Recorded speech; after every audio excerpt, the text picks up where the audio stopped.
I always like to start off a crash course in Earth science by reminding everybody how beautiful our Earth is, and if you look even closer, it becomes even more beautiful.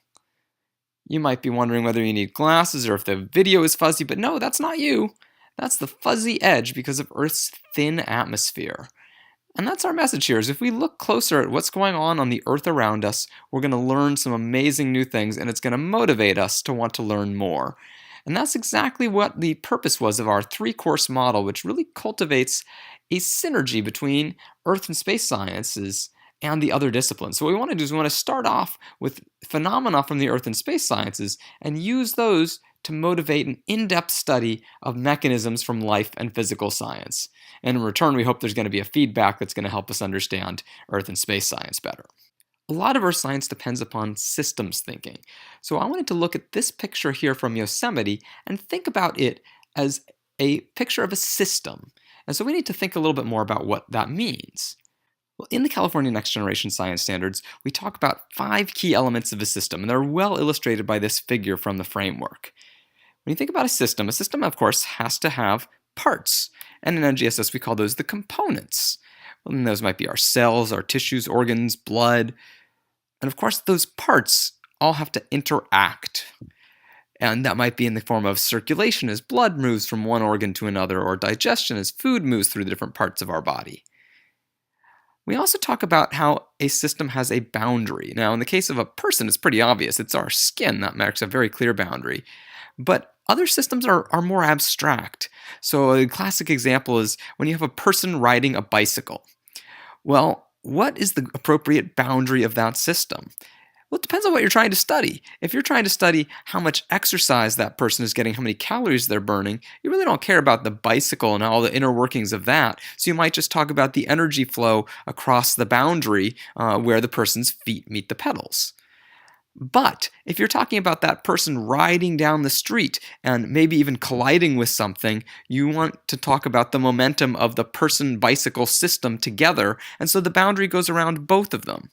So if you're thinking about the abstract boundaries of your system, your little piece of the universe that you're trying to consider, you have to come up with intelligent boundaries to think about. Of course, if there's a boundary, you know that there has to be something outside that boundary and stuff can come in and go out. And in the case of us as a people, we've got food coming in, air going in and out, we have our urine, heat, we give all sorts of inputs and outputs to our system. These 4 elements together here are really important, and they help determine the 5th element, which is the overall properties of the system or its behavior. So for example, with a person, you've got its personality. My personality, what controls my personality? Well, it's the sum total of all of these things going on. This, it's not just, the chemistry of chemicals going on and moving around in my brain. It has to do with what I ate that day. Did I, get enough sugar in my diet or too much sugar? All those things are complicated ingredients that go in to, and the only way you can predict the system's behavior is if you understand all these complicated things that go on up above. And that's true of our personality, our overall health. Even just our body temperature is regulated through a very complicated set of interactions and exchanges with the outside world. Now that you understand a little bit more about systems, let's take a look at this picture again. And I'd like you to pause the video and during that time, identify all the components and interactions that you can see in this system. Go ahead, pause it. Here's some of the components that I identified in this system. Everything from the trees and the grass, to the river and the rocks, to the people and the stairs. You'll notice that all of the components that I identified here, these happen to be physical objects made of matter, but they don't have to be. Systems are abstract, so the components that make them up can also be abstract. You could have the potential energy or the kinetic energy of the river water. You could have light rays bouncing off things. You could have sound. All these could be components that are interacting in an abstract way. In this particular case, I chose these very concrete ones because it will be easy for us to talk about. I also now have added some interactions on here. Now, they're not all the interactions I'm sure that exist between these different components, but just some of them. And I'd like you to look at them for a moment and try and think about, are there any in there that don't make any sense to me? or that I'm kind of curious, what was Professor D'Alessio thinking when he drew that? So, for example, a lot of people find an easy one in here. They say, okay, how does the river affect the rocks? Well, that's constantly pounding against the rocks and it's going to be slowly eroding them away. That makes sense. But how do the rocks affect the river? Well, there's a couple ways, of course. The rocks can help redirect the path of the river and affect the hydrodynamics of the stream flow. But also, if you look at a map of rivers, oftentimes if they're in a place where there's a common layering within the rocks, where the rocks will have a layer that goes a certain orientation, the river itself will follow that direction for at least a little while. It's hard to contain rivers, so they often break through and go off to somewhere else eventually. But you'll see a general pattern that river follows a certain path, and that's the case in Yosemite, not because of layers, but because there's a common fracture orientation, and a lot of the rivers will follow those fractures, those weaknesses, and exploit them. Another one that people are curious about is how I drew the stairs interacting with the grass, affecting the grass. So how is it that the grass is affected by the stairs? And let me show you that picture again. Look, and you can see that a lot of the grass is located right along the edge here, and some of it is even right in. Now, these stairs were placed here by people, and if you look over here next door to the stairs, you've got this solid rock and no grass growing in that spot. There is grass growing here because basically these stairs created a little bit of habitat, a little bit of soft soil spot where the grass could get a root in there, and without the stairs you wouldn't have grass in exactly these spots. So that's why I drew that particular one. Some other people note that the rocks affecting the stairs, how do they do that? Well, again, we're looking at how these stairs are built out of granite, the same material as these rocks are made out of. And so I always ask people, why would they build these stairs out of granite? And a lot of people, of course, reply that, well, the granite's hard, it's probably not slippery, it's a good material to build with, and they talk about the material properties of the rocks, and that's an excellent thing to think about. The other thing that you need to think about when you're thinking about earth science is about how those are the resource that's available. They're right there. The rocks are very close by. And if you've actually ever been to this spot, hiking up here, you can go visit this spot in Nevada, and out of Nevada Falls, like these people are. You know that it's a trek up there, and you don't want to be hauling some other materials for long distances when you have materials right there. And so resource availability is a big part of earth science. The other thing that you can notice about my components and my interactions is that I have color-coded them. You'll see the trees and the grass have the same color in green, the river and the mist are both blue, the earth and the rocks are both brown, and the people and the stairs are both red. So what I'm trying to get at there is that you'll start thinking that there are some categories. And usually when I show this to life scientists, the life scientists will say, oh, there are biotic and abiotic factors. I think that's a little pretentious, thinking that there's life and everything else. As earth scientists, you're going to need to start broadening that horizon and thinking about a little bit more. So the way that we categorize things in earth science, or a way that is thinking of Earth as a system of systems. And we've come up with names for these. You probably know the familiar one of the atmosphere. And you maybe have heard of the familiar term of the biosphere. And so basically, as a play on those two words, we've got the geosphere. And if I hit my button here, it'll show you that represents the land, mountains, soils, and rocks, the physical parts of Earth. The hydrosphere, our oceans, lakes, ice, and snow. Then our atmosphere, which includes all of our gases. And then we get into some weird questions about things like water vapor. Where does water vapor fall? Well, water vapor, it's a gas, so that should be in the atmosphere. But water vapor is also, well, it's also water, so maybe it counts as the hydrosphere. So these boundaries are a little bit nebulous, and you'll see that again down here as we say there's something called the anthrosphere, which includes people and cities.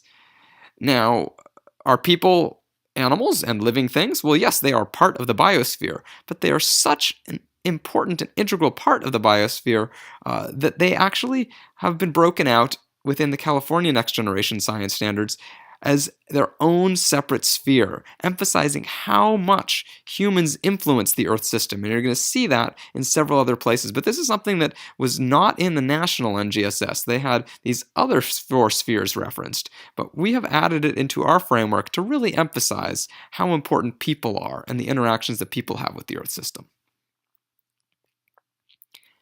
Now, NGSS has divided Earth and space science into three main parts, and you can see these designations ESS1, ESS2, and 3, and they are as follows.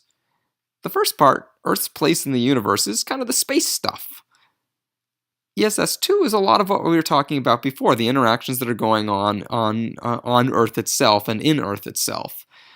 And then you can also see, just like we had that red anthrosphere in our discussion of these different spheres, the NGSS has put out basically a third of the standards, or maybe even more than a third, are devoted to Earth and its interactions with humans. Looking at things in a little bit more detail, you can see that we've actually broken things down further. ESS 1A is about the universe and stars. The different scale is the solar system.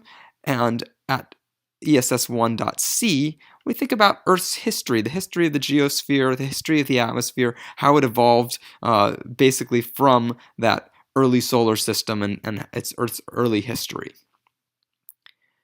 The second category, Earth systems here, ESS2, includes things like Earth materials. Earth systems, you can see kind of we've gone recursive here, and you'll note that there's within the high school performance expectations, one of the performance expectations I like to call the all Earth Science PE, because basically I put a star here because it's so important. It's this thing that says you need to understand everything about how the Earth works inside and out, land and sea, constructive and destructive processes. It's basically the catch-all for everything. And so you'll see that performance expectation showing up in, I think, all three of our courses within the three-course model. There are also categories for plate tectonics, surface processes, and the role of water and erosion, weather and climate, and an important category of biogeology and how the interaction between the life and earth sciences. Within ESS 3, you'll see there are three categories, the first being natural resources. And again, a lot of life scientists, when I tell them that, they think, oh, there's nutrients and there's forests and things. But you got to think differently. In this case, natural resources to an earth scientist typically refers to our energy resources like oil and gas and solar and wind, and our mineral resources, things like gold and sand, and even the whitener that goes into your white paint that you see there is a titanium mineral. So all those sorts of things are within natural resources. Natural hazards, which includes both the common ones of earthquakes and volcanoes and hurricanes and floods and those sorts of things, but also things like wildfires and other less commonly thought about natural hazards, landslides. Group C here, or ESS 3.c, is about human impacts. And we talked a lot about how important that is, and so you can see that there's a special grouping of this, and of course this is going to be closely related to natural resources, but again, it's been broken out because it's so important. And likewise, our idea of global climate change. That, of course, has already been discussed some when we're talking about ESS 2.d with weather and climate and our atmosphere system, but because there's so much involved in the human interactions here, there's a special indication here where we're going to devote extra time to thinking about the human impacts of climate change and the human influences on climate change.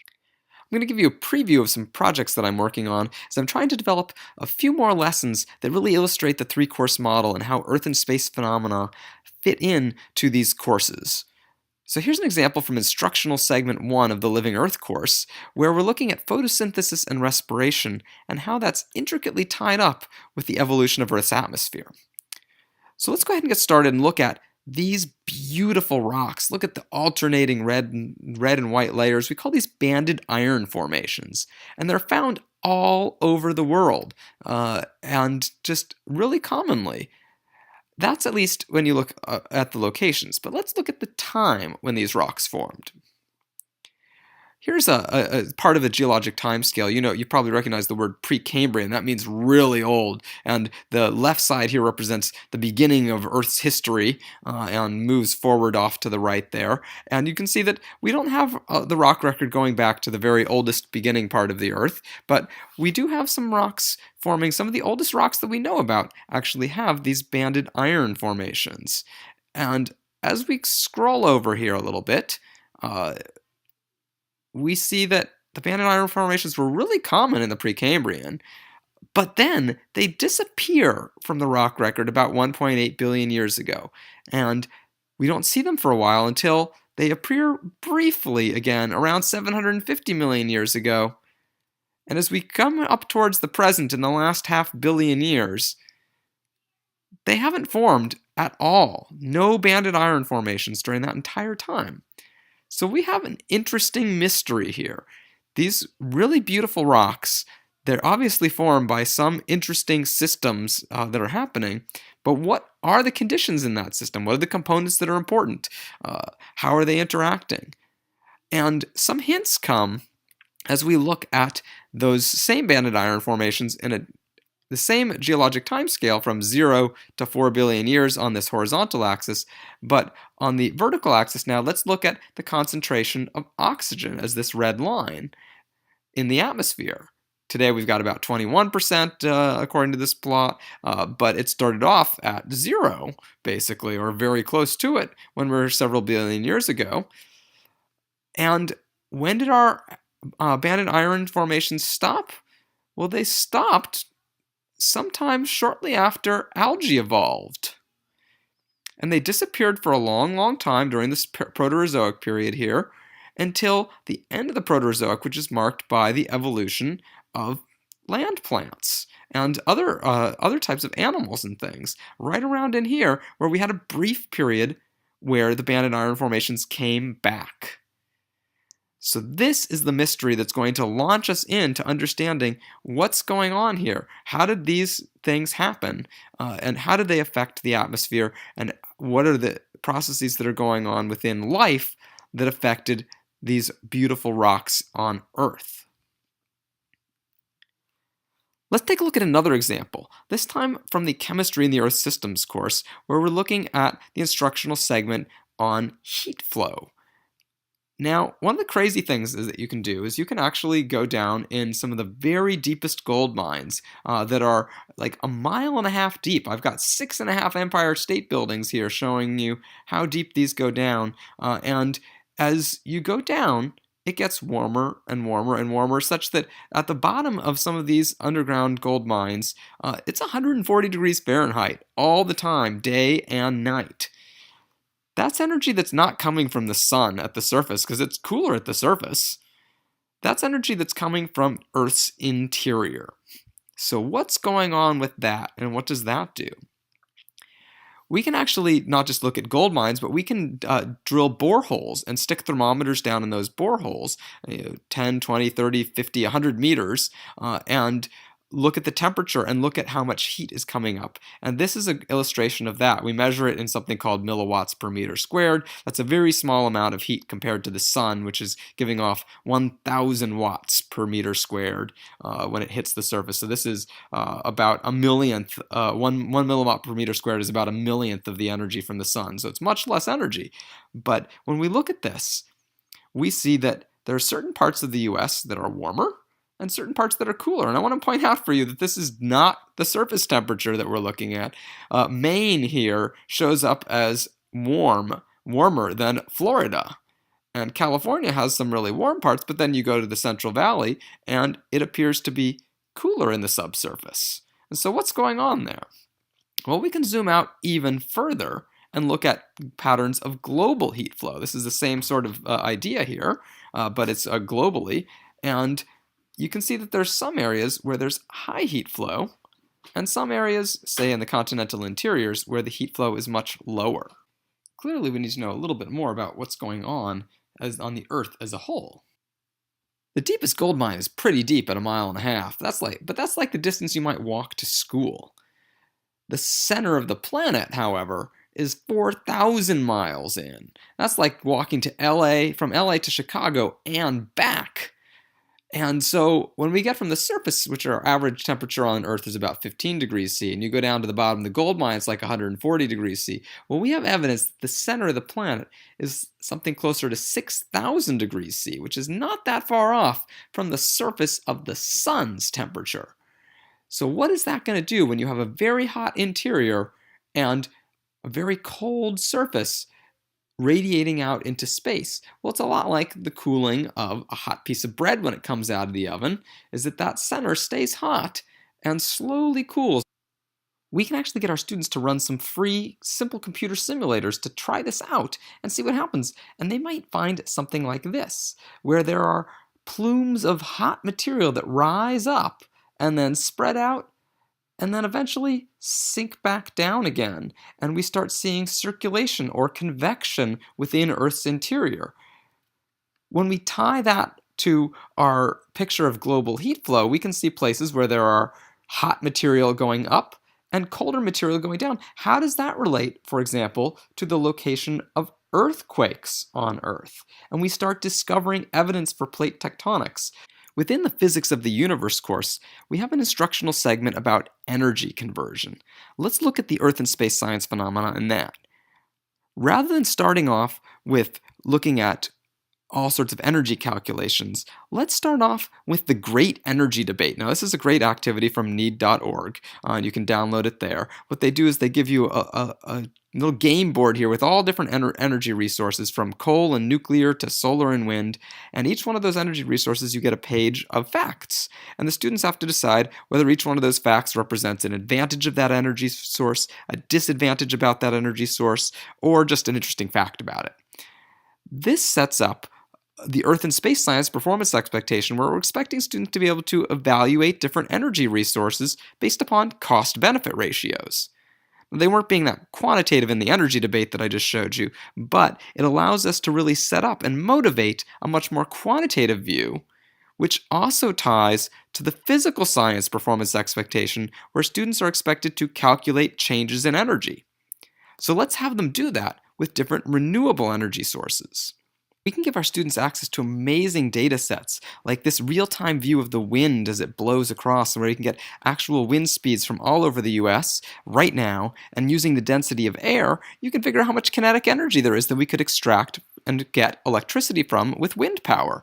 Or you could use this data set from the US Department of Energy, which shows average wind speeds over a much longer time period, if you're interested in more than just the wind power you can get today.